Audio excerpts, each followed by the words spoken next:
누가복음 3장 21절 22절 말씀입니다.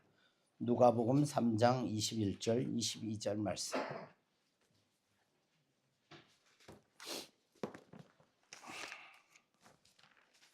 제가 가진 성경으로 신약 92페이지에 있습니다. 신약 성경 92페이지에 누가복음 3장 21절 22절.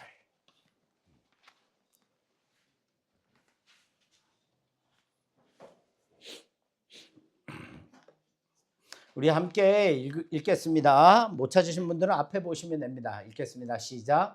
백성이 다 세례를 받을세 예수도 세례를 받으시고 기도하실 때에 하늘이 열리며 성령이 비둘기 같은 형체로 그의 위에 강림하시더니 하늘로부터 소리가 나기를 너는 내 사랑하는 아들이라 내가 너를 기뻐하노라 하시니라. 아멘. 우리 앞뒤 좌우 옆 사람과 이렇게 인사하겠습니다. 당신은 복 있는 사람입니다. 이렇게 인사하겠습니다. 당신에게는 예수가 필요합니다. 이렇게 인사하겠습니다.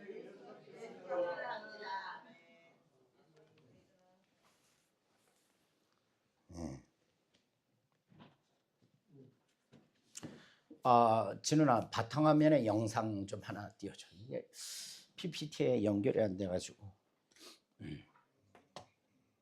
우리가 품은 한 영혼을 위해 저걸 닫아야 될 것 같은데.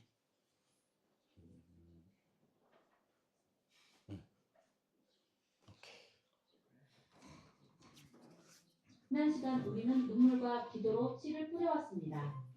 기도는 사역의 시간입니다. 한 번 더 찍어. 이제 우리의 기도가 사랑의 실천으로 이어질 시간입니다.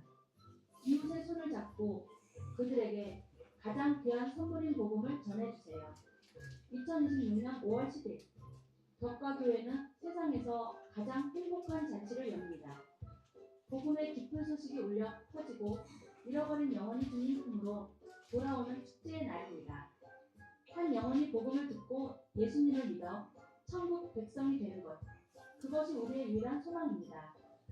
이제 그들이 우리 덕가교회의 새로운 가족이 되어 함께 믿음의 길을 걷게 될 것입니다. 활기찬 분위기로 전환, 다 함께한 영혼을 주님께로, 덕가교회로 초대합니다. 사랑하고 축복합니다.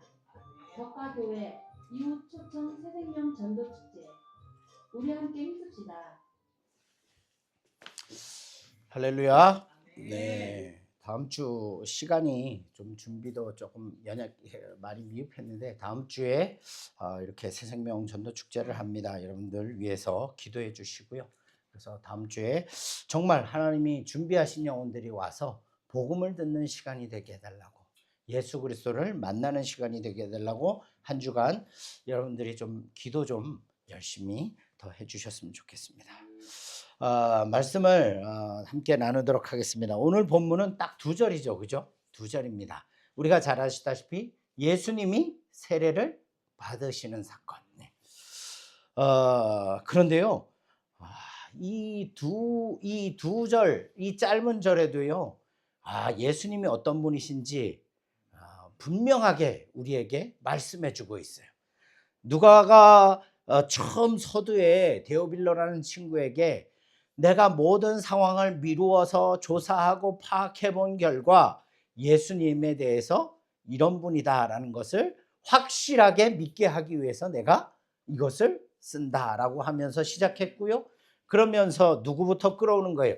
구약시대 때부터 예언되어졌고 준비되어진 영혼, 구약시대 때 선지자들로부터 메시아가 옵니다, 우리의 구원자가 오십니다, 그분만이 우리의 소망입니다, 이렇게 외치는 구약의 선지자, 마지막 선지자가 누구였냐면 바로 이 누구죠? 엘리사벳. 엘리사벳과 그리고 누구죠? 죄송합니다. 사가랴. 네, 죄송합니다. 사가랴와 마지막 이제 선지자예요. 사가랴가 사실은 마지막 선지자와 같은 역할을 하는 거죠. 사가랴와 그리고 엘리사벳을 통해서 누가 오는 거예요? 예수 그리스도가 이 땅에 오시고 그 사가랴 집안을 통해서 요한이 태어나게 되고 그 요한을 통해서 누가? 예수 그리스도가 이 땅에 등장하게 되는 거죠. 조연이 먼저 나와서 주인공의 길을 예비하고, 그 다음에 주인공이 깔아놓은 그 잔치자리, 잔치자리가 아니죠. 그 바탕 위에 누가 오는 거예요? 주인공이 오시는 거예요. 그분이 누구냐? 바로 예수 그리스도다. 그분이 요한과 같은 비슷한 시기에 태어나셔서 우리와 똑같은 모습으로 자라나셨다가 드디어 오늘 어떤 일이 벌어집니까? 하늘문이 열리고 하늘에서 이 예수 그리스도가 누구인지를 만천하에 선포하는 사건이 바로 예수님의 세례 받으시는 사건이에요. 그래서 오늘 이 역사적이고 또 이 확실한 이 사실, 이 진리, 예수 그리스도가 어떤 분이신지에 대해서 오늘 말씀을 통해서 다시금 여러분들 마음속에 확증되어지는 그런 시간이 되시기를 주님의 이름으로 축복합니다. 요단강가에 사람들이 몰려들었어요. 여러분들 요즘 유튜브 보면요, 유튜브에 성지순례 이제 연예인들이나 많은 사람들이 이제 성지순례 가서 사진을 찍고 동영상도 찍고요. 여러분들 잘 아시는 조혜련 씨, 박미선 씨 이런 아시나요? 아시죠, 그죠?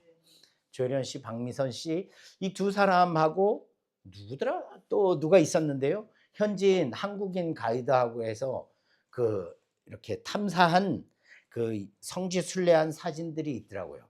그거 보면서 특별히 뭘 봤냐면 이 요단강, 예수님이 세례 받으시는 요단강 세례터에 가서 그 서로 발을 씻기는 그런 모습을 통해서 되게 감동도 있었고요.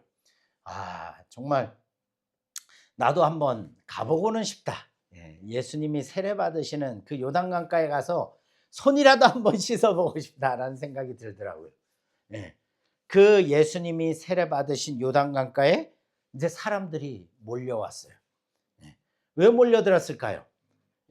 세례 요한이라는 사람에게 세례를 받기 위해서 요단강가로 사람들이 모여들었어요. 자, 세례의 의미는 뭡니까? 세례를 왜 받아요? 네, 세례를 왜 받을까요? 권사님들 주무시지 마시고. 자, 연세가 드시면 가만히 앉아 있으면 졸음이 오시는 거 그거 알아요, 저도. 올해 이제 시골 생활이라고 표현했는데 하여튼 오래 있다 보니까 알더라고요. 가만히 있으면 졸려. 왜냐하면 기력이 빠지니까. 힘드시죠, 그죠? 매일같이 밭에 가서 그 뜨거운 태양볕에서 일하시는 거 그거 쉬운 일이 아닙니다. 그러나 정신을 바짝 챙기시고 제 말을 좀 들으셔야 됩니다. 세례를 왜 받습니까? 우리 황 권사님 세례를 왜 받아요? 황 권사님 세례를 왜 받을까요? 세례를 왜 받으셔요? 아시는 분 좀 얘기 좀 해주세요. 세례 왜 받죠? 내가 예수님이 나의 구원자가 되신다라는 믿음, 확신을 선포하는 외적인 증표가 세례예요. 그죠? 그런데 이 당시 세례는 예수님도 아직 세례를 안 받으셨잖아요. 그러면 이 당시의 세례는 뭘까요? 그렇죠. 죄를 씻는 의미예요. 그러니까 요단강가에 가서 죄를 맑은 물에 씻는다라는 의미예요. 죄를 씻는다. 그래서 사람들의 마음속에는 뭐가 있냐면요. 제발 하나님 앞에 간절함이 있었어요. 종교 지도자들이나 여러분 모든 이스라엘 사람들이 이 당시라고 해서 모든 사람이 다 뭐라 그래야 될까? 하나님을 믿지 않거나 하나님을 신뢰하지 않는 게 아니었어요. 많은 사람들이 하나님을 간절히 원하고 사랑하고 하나님을 간절히 찾고 있었어요. 여러분 오늘도 마찬가지예요. 한국 교회가 세상 사람들부터 많이 손가락질 당하고 비난당하고 막 그러지만 그럼에도 불구하고 여전히 한국 교회 안에는 하나님을 향해서 예수님을 향해서 뜨거운 사랑을 가진 사람들이 있을까요, 없을까요? 훨씬 더 많습니다. 훨씬 더 많아요. 그건 아셔야 돼요.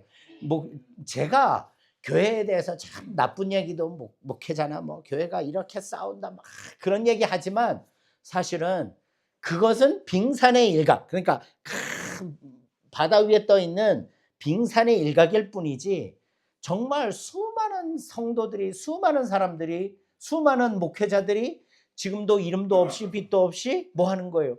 하나님을 간절히 찾고 소망하고 기도하고 눈물 흘리고 믿음으로 살려고 그렇게 애쓰고 살아가는 사람들이 훨씬 더 많습니다. 우리 덕가교회 안에도 있잖아요. 그죠? 네. 우리 덕가교회 안에도 그런 분들이 있잖아요. 감사한 일이죠. 이 당시도 마찬가지예요. 아직 메시아가 오진 않았지만 이들 마음속에는 어떤 마음이 있었냐면 뭘 볼 수 있는 거예요? 세례 요한에게 세례를 받으려고 사람들이요 구름대같이 모여다녔어요. 왜 그랬을까요? 갈망이 있었기 때문에. 하나님, 지긋지긋한 이 죄의 몸에서 나 좀 해방시켜 주길 원합니다. 그래서 누가 필요한 거예요? 메시아가 필요한 거예요. 구원자가 필요합니다. 그 간절함이 메시아가 아직 오지 않았으니까 이들은 뭘 하는 거예요? 저 의로운 사람, 세례 요한이라는 사람에게 가서 내가 요단강가에 가서 죄를 씻으면 그나마 내가 좀 깨끗해지겠거니 하는 갈망함들이 있었다는 거죠. 여러분, 우리도 있잖아요. 우리의 신앙도 마찬가지예요. 신앙의 연수가 오래된 것 중요하지 않습니다. 제일 우리에게 중요한 건 먼저 아셔요. 내 안에 하나님을 향한 갈증이 있냐고요. 하나님을 향한 사랑이 있냐고요. 하나님, 저 예수님 없으면 한순간도 살아갈 수 없어요. 하나님 없으면 저는 세상에 의지할 것 없고요. 그런 갈증, 갈망함들이 우리 안에 있어야 되는 거예요. 그죠? 네. 이 사람들이요. 그러니까 세례 요한도 그렇고요. 예수님도 뭐라 그랬습니까? 그렇게 예수님께로 몰려드는 사람들을 보고 예수님이 그들을 뭐라고 표현했어요? 목자 없는 양과 같이 방황하고. 여러분 생각해 보세요. 아무도 넓은 그 이스라엘 광야, 그 황량한 광야 속에서 목자가 없대요. 양이. 그냥 광야에서 양 혼자 아니면 그냥 길을 잃은 양들이 방황하고 있는 거예요. 어디로 가야 초장이 나올지 모르고 어디로 가야 물을 마실 수 있을지 모르고 그냥 광야를 방황하고 있는 거예요. 자, 그런데 뭐가 있어요? 또 광야에는 늑대나 이런 양을 호시탐탐 잡아먹으려고 하는 그 모든 그런 포식자들이 있죠. 그죠? 예수님을 따르는 그 수많은 군중들을 보면서 눈물을 흘리셨어요. 왜? 외형적으로 그들이 허름한 옷을 입었고 보잘것 없었기 때문에 그랬을까요? 아니라는 거죠. 그들의 영혼이 어떻다는 거예요? 목자 없는 양과 같이 갈 바를 알지 못하고 헤매고 있는 그 영혼들. 예수님이 그 영혼들을 보니까 마음이 너무 아프신 거죠. 그런 한탄하신 거예요. 그들의 심령 속에서도 누가 있는 거예요? 그래마 저 메시아라고 말하는 저 젊은이가 말하고 있는 하나님, 그리고 그 젊은이가 가르치고 있는 하나님의 나라라는 그 가르침을 듣고 있자니 그들 마음속에 뭐가 생길까요? 뭔가 모르게 소망이 생기기 시작해요. 위로가 되는 거예요. 내 안에 있던 갈증, 갈망들이요. 이상하게 그 젊은 예수라는 사람의 말만 들으면 마음에 있잖아요. 왠지 위로가 되고 힘이 나고 소망이 생기는 거예요. 그러니 집으로 가니까 또 뭐합니까? 가만히 생각해 보니까 저 예수라는 사람, 저 사람 말을 한 번만 더 들어보고 싶네. 이상하게 그 사람 말만 들으면, 그 청년 말만 들으면 내 심장이 막 뛰고 내 삶의 이유가 막 생기는 거예요. 그러니까 그 다음 날도 또 뭐 하는 거예요? 또 예수님께로 나가는 거예요. 그래요. 어떤 일이 있었습니까? 예수님이 저녁 늦게까지 가르치시다가 밤이 깊어서 다 사람들 흩으신 다음에 뭐 하십니까? 기도하시고 또 새벽녘에 반대편으로 건너가셨잖아요. 그죠? 그런데 사람들이 어떻게 합니까? 밤잠도 설치고 제대로 자지 못하고 뛰어서 예수님 계신 곳으로 사람들이 또 몰려오는 거예요. 왜 그렇습니까? 그들의 삶 속에, 메마른 그들의 삶 속에 뭐가 정말 소망의 말씀을 들으려고, 위로를 얻으려고, 소망을 얻으려고 예수님께 나오는 거죠. 여러분, 그 간절함들이 지금 이 시간에 여기에도 있었던 거예요. 세례 요한에게 세례를 받으려고 사람들이요 요단강가로 몰려드는 거예요. 이 사람들의 마음속에는 나도 이제 새로 시작하고 싶다. 지긋지긋하고 평범하고 정말 이 소망 없는 내 인생 이렇게 살지 않고 나도 뭔가 새로 시작하고 싶어. 뭔가 내 삶이 달라졌으면 좋겠어 라는 그 간절한 마음을 가진 사람들이 어디로 온 거예요? 요단 강가로 나오는 거예요. 그래서 세례 요한에게 물로 씻고 받으면 그나마 위안이 되는 거죠. 그런데 세례 요한은 또 뭐라고 말합니까? 내가 베푸는 세례는 일시적일 뿐이야.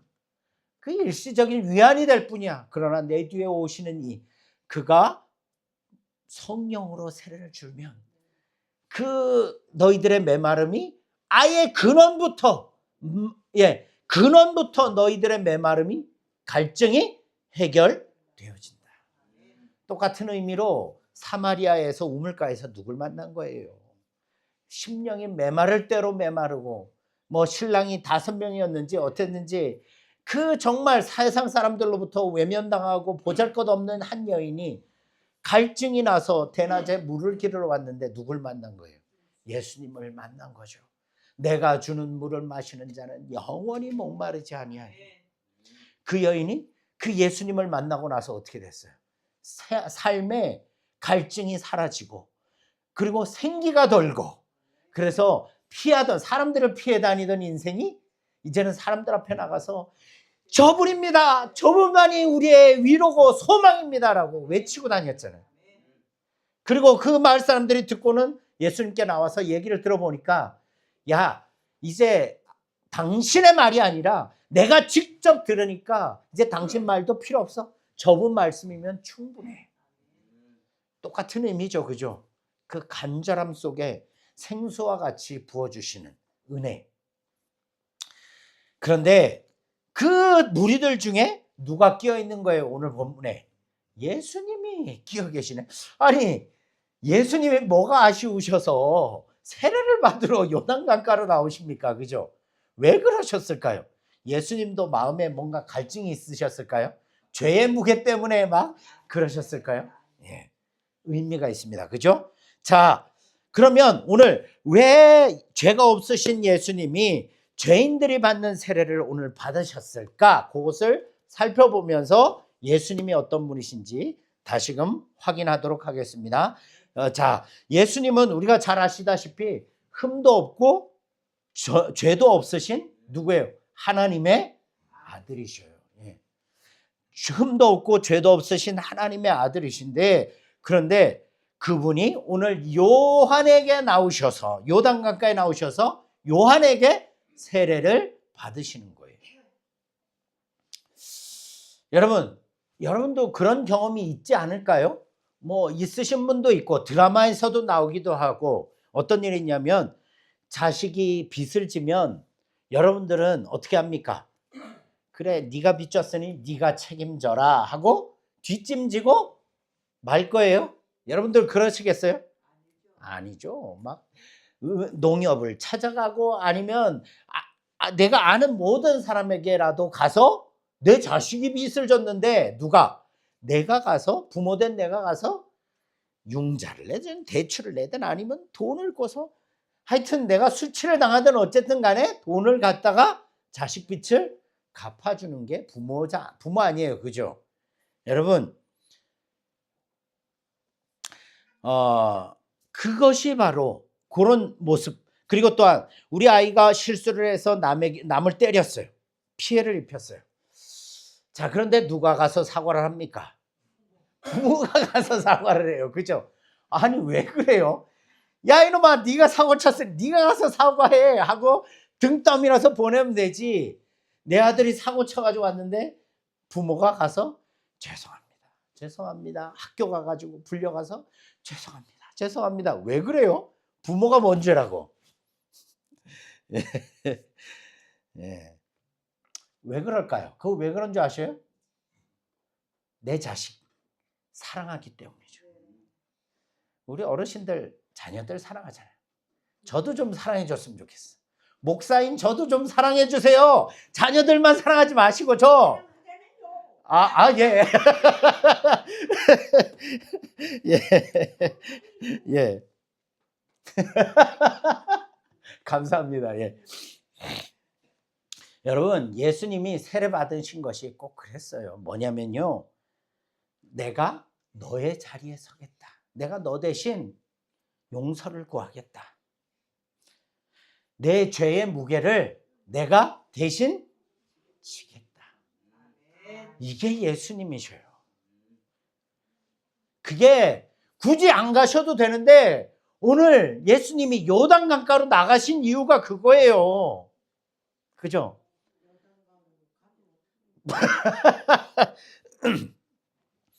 가고 싶어요, 저도. 예. 자, 마태복음에 보면 세례 요한이 어떻게 합니까? 아이고 예수님 오셨어요. 빨리 세례 받으세요. 이랬을까요? 어떻게 했어요? 예, 여러분들 자꾸 딴 생각하시고 하시니까 제가 질문을 계속하는 거예요. 자, 세례 요한이 예수님이 딱 오는 거 보고 어떻게 했어요? 아이고 예수님 무슨 소리예요? 제가 예수님 앞에 오히려 세례를 받아야지. 제가 어떻게 예수님 앞에 세례를 줄 수 있겠습니까? 거절했죠. 그죠? 그런데 예수님 뭐라고 말씀했는지 아셔요? 나에게 허락해라. 나에게 세례를 주거라. 이와 같이 하여 모든 의를 이루는 것이 합당하니라. 하나님의 의를 이루는 것이 합당하다는 거예요. 여러분, 모든 의를 이룬다라는 말이 이게 핵심인데요. 이게 무슨 말이냐? 예수님은 저와 여러분의 죄 대신, 저와 여러분 대신 하나님의 법을 완전히 지키시고 우리의 우리 대신 죄인의 자리에 대신 서시기 위해서 어디로 오신 거예요? 요단강가로 오시고 강물로 들어가시고 세례를 받으신 거예요. 죄가 없으신 분이 세례를 받으신 이유는 누구를 위해? 우리를 위해, 저와 여러분들을 위해 대신 죄 용서해 주시기 위해서 세례를 받으시는 거예요. 자, 그러면 그렇게 예수님이 세례를 받으시고 기도하실 때 와, 어떤 일이 일어났습니까? 어떤 일이 일어났어요? 하늘 문이 열리고 그 위에서 뭐가 왔어요? 성령이 뭐처럼 왔대요? 아이고 그 왼수 같은 비둘기 아주 그냥 옥수수 심어 놓으면 그거 어떻게 콕콕 쪄먹는지 아주 그냥 그죠? 얄밉죠? 근데 비둘기는 어쨌든 평화의 상징이랍니다. 어쨌든 하늘에서 성령이 비둘기처럼 예수님 위에 내려오셨대요. 하늘이 열렸다라는 표현, 단순히 구름이 거쳤다, 바람이 불어서 구름이 거쳤다라는 의미가 아닌 거예요. 뭡니까? 하늘이 열렸다는 것은 하나님이 직접 움직이셨다는 거예요. 역사하셨다는 거예요. 그 순간에 하나님이 직접 움직여서. 그러면요, 그 예수님만 봤을까요? 요한만 봤을까요? 아니요. 예, 그 주변에 몰려있던 모든 사람들이 하늘이 열린, 하나님이 역사하시는 것을, 움직이시는 것을 다 본 거예요. 그 증인들이 얼마나 많겠어요. 그죠? 꾸며낸 이야기라고 말할 수 없는 거예요. 그래서 하나님과 우리 사이를 막고 있던 그것이, 그 장벽이 열리기 시작하고, 그리고 성령이 비둘기 같은 형체로 내려오셨다. 여러분, 노아 때에 노아가 제일 한 일이 뭔지 아세요? 뭔 일이 있었어요? 노아 때? 방주를 만들었죠. 그죠? 방주를 만들었는데 홍수가 다 끝나고 땅이 다 메말랐다. 그 회복의 역사를 알려준 동물이 뭔지 아셔요? 네, 비둘기예요. 비둘기. 그러니까 성령께서 비둘기처럼 오셨다라는 것은 이제 죄악과 저주의 심판의 시대가 끝나고 새로운 시대가 시작된다는 것을, 그 의미가 성령이 비둘기같이 임했다는 거예요. 누굴 통해? 예수님 위에, 예수님을 통해 죄와 저주의 사망이, 심판이 끝나고 홍수가 끝났듯이 심판이 끝나고 새 생명의 날이 시작되었다. 새 하늘과 새 땅, 하나님의 나라가 이 땅에 임하기 시작했다는 것을 선포하는 거예요. 그러니까 예수님의 오심으로 말미암아 어떻게 된 거예요? 우리의 모든 죄와 사망의 심판이 끝나고 새로운 생명의 은혜의 역사가 일어나지게 되었다는 거예요. 그 예수님을 믿는 우리는 그럼 어디에 소속되는 거예요? 그 새 생명의 은혜에 동참하게 되는 거죠. 그죠? 그런데 누가는요, 특별히 이 일이 언제 일어났냐면 예수님이 세례를 받고 기도하셨다라고 말하고 있어요. 기도하실 때에 이 일이 일어났다라는 것은 예수님이 기도하는 그 자리에서 하늘에 열리고 하나님과 대화를 하셨다는 거죠. 하나님과 교통하셨다는 거죠. 여러분, 기도는요, 하늘의 문을 여는 열쇠입니다. 그것밖에 없어요. 기도 외에는 하나님을 움직일 수 있는 것이 없습니다. 우리는 기도하셔야 돼요. 기도하셔야 돼요. 때를 얻든지 못 얻든지 여러분들 기도하셔야 돼요. 하나님과 기도하는 저와 여러분들 되시길 바라겠어요. 그래서 우리가 기도할 때 하늘문이 열리는 그 은혜들을 경험하고 또 간증하는 일들이 더 많이, 더 풍성하게 넘쳐나시기를 축복합니다. 자, 그리고 세 번째, 어떤 일이 있었냐면 그때 하늘로부터 음성이 들렸대요. 뭐라고, 어떤 음성이 들렸대요? 하늘에서?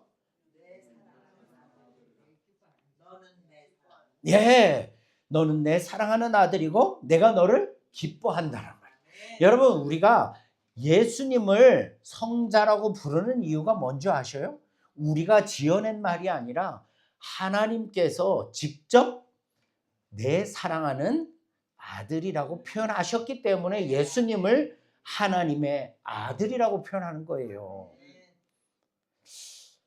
이 말씀은 시편과 이사야서 말씀에서 나온 그 말씀 그대로를 말하는 거죠. 쉽게 말하면 너는 내 사랑하는 아들이라 내가 너를 기뻐한다라는 말은 왕의 아들이니까 그도 누구라는 거예요? 왕이라는 거예요. 예, 그 왕이 이 땅에 오셨다라는 거예요. 하나님이신 왕이 이 땅에 오셨다.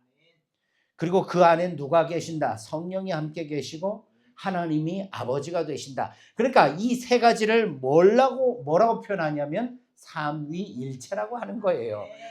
성부, 성자, 성령 하나님이 한 하나님이시다.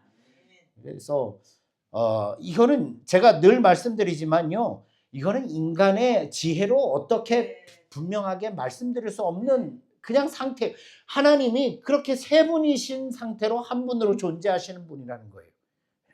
나중에 천국 가서 우리 물어봅시다. 네. 저도 설명을 못 해드리겠어요. 이건 천국 가면 하나님이 분명하게 딱 보는 순간 이해가 되어질 것 같아요. 저는. 그죠? 자, 그래서 이제 기억하셔야 될 것은, 말씀을 정리하겠습니다. 예수님의 세례는 그냥 다른 사람들처럼 물에 들어갔다 나온 그 세례가 아니시다라는 거죠. 그죠? 하나님의 아들이 우리 자리, 내가 죄로 말미암아 죽어야 할 자리에 서신 자리가 예수님의 세례 자리라는 거죠. 예수님이 세례 자리에 섰기 때문에 우리 죄를 대신 담당하실 수 있었던 거예요. 그죠? 그리고 그때는 언제입니까? 하늘이 열린 날이에요. 예. 성령이 오신 날이고요. 또 하나님이 우리를 그 아들을 사랑한다라고 선포하는 날이에요. 자, 그러면 그 예수님을 믿는 자는 어떻게 되는 거예요? 그 하나님의 약속의 말씀대로 그 예수님을 믿는 자는 죄 용서함 받고 새 생명을 얻어 영생의 축복을 누리게 될 수 있다라는 사실. 다음 주에도 또 이야기를 해야 돼요. 그죠? 우리가 믿는 예수님은 그런 예수님이에요. 자, 그러면 이 예수님의 사건을 통해서 그럼 나는 뭔가? 예수님은 이런 분이시고 그럼 우리는 어떤 존재인가를 좀 살펴보셨으면 좋겠어요. 짧게 볼게요. 첫 번째, 우리는 있잖아요. 이제 우리 눈으로 우리를 보시면 안 된다는 거예요. 누구 눈으로 봐야 돼요? 하나님의 눈으로. 하나님의 눈으로 우리 자신을 보라고. 제가 늘 말씀드리잖아요. 그죠? 우리는 살면서 우리 스스로를 너무 무시하고 너무 낮게 봐요. 물론 교만한 사람도 있긴 있지만, 그런데요, 이제 우리가 어르신들 나이가 들면 더 그래요. 아유, 이제 내가 나이도 들고 몸도 예전 같지 않고 기억도 흐릿해지고 세상이 나를 알아주지 않는데 내가 뭘 쓰임 받을 수 있겠어 라고 스스로 위축되는 게 이 어르신들 때예요. 그죠? 그런데 하나님은 지금 이 시간에도 우리를 향해 말씀하고 있어요.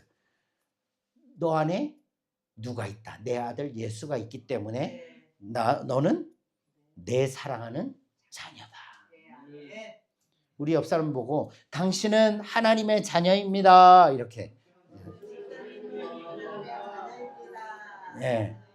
세상은 나를 무시하고 함부로 대해도 우리는 누구의 자녀라고요? 하나님의 자녀다. 이거 잊지 마셔요. 그 왜 자녀야? 내 안에 누가 계시기 때문에? 예수님이 계시기 때문에. 두 번째. 두 번째. 자, 하나님이 우리에게 예수님에게 뭐라고 말했냐면 너는 내가 사랑하는 내 아들이다. 사랑한다라고 말하고 있어요. 그죠? 사랑한다. 지금 하나님이 여러분들 안에 계신 예수님을 보고 여러분들에게 뭐라고 표현해요? 내가 너를 사랑한다. 하나님이 사랑하는 존재예요. 그래서 요한일서 4장 18절에 이렇게 말씀하고 있어요.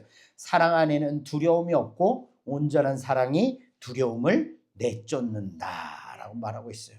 여러분 기억하십시오. 나를 사랑하시는 하나님이 우리를 지금도 보시고 계시고 사랑하시고 계시고 지키시고 계시고 위로하시고 힘주시는 분이심을 기억하시길 바라겠어요. 나는 하나님의 사랑받는 사람이다. 기억하시길 바라겠습니다. 그리고 이 받는 사랑을 나만 누리면 될까요? 안 될까요? 안 되는 거죠. 이웃에게 많은 사람들에게 흘려보내세요. 이 사랑을. 많은 사람들에게 흘려보내세요. 무조건 흘려보내세요. 그러면 하나님이 더 크게 채워주셔요. 여러분 기억하셔야 돼요. 우리 다음 주에 새생명 축제가 있는데요. 여러분들 우리가 그들에게 최고의 사랑을 흘려보내는 것은 그들에게 하나님을 예수님을 소개시켜 주는 거예요. 믿게 하는 거예요. 그 기억하시고 한 주간 그렇게 기도하시길 바라겠습니다. 여러분 이 말씀 붙들고 우리 자신을 하나님의 눈으로 바라보고 담대하게 살아가시길 바라겠고 또 그 이웃을 그 사랑을 이웃에게 흘려보내는 저와 여러분들 되시기를 주님의 이름으로 축복합니다.